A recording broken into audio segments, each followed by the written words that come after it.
I have the great pleasure now of being joined by Dr. Soma Stout, the executive lead of the 100 Million Healthier Lives Initiative. Thank you so much for being here. It is so important, and it really is this movement to touch people's lives and make them healthier.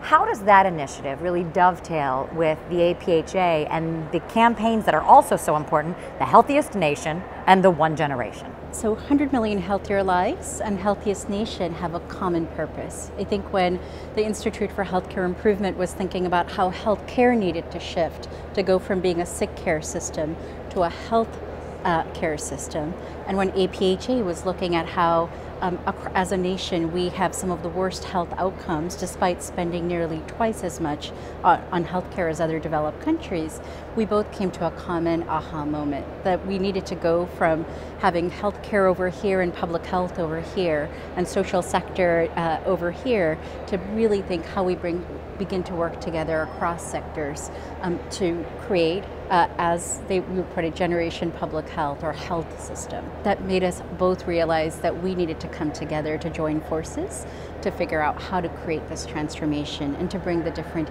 agencies, the groups, everybody working on the ground to create the outcomes we're all looking for to help them all be much more effective and to learn how to work together. Right, and working together, I think, is the key to that success.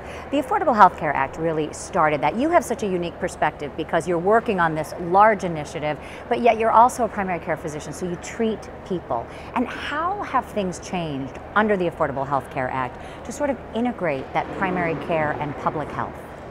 People think about the Affordable Care Act as simply a way of expanding insurance coverage, but if you really look at it, it's an incredibly powerful tool for transforming health systems and reforming the health system, because it changes the way healthcare is paid for in fundamentally different ways. And so an example of this, one of the things that the Centers for Medicare and Medicaid Innovation, for instance, have the ability and authority to do under the Affordable Care Act is to create global payments for health systems. And under global payments, instead of getting paid on a every time I see you I get paid and everything else that you need to support you in your health isn't covered, and so they're considered extra or nice things to do, it actually flips it and says, I get rewarded for keeping you healthy, and as a result of that, everything that I can do to help you stay healthy, including everything that we need to do across healthcare and public health.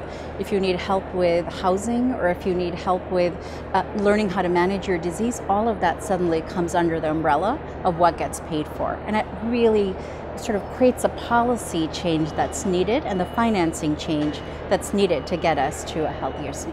Because all of those elements really have to do with people's health.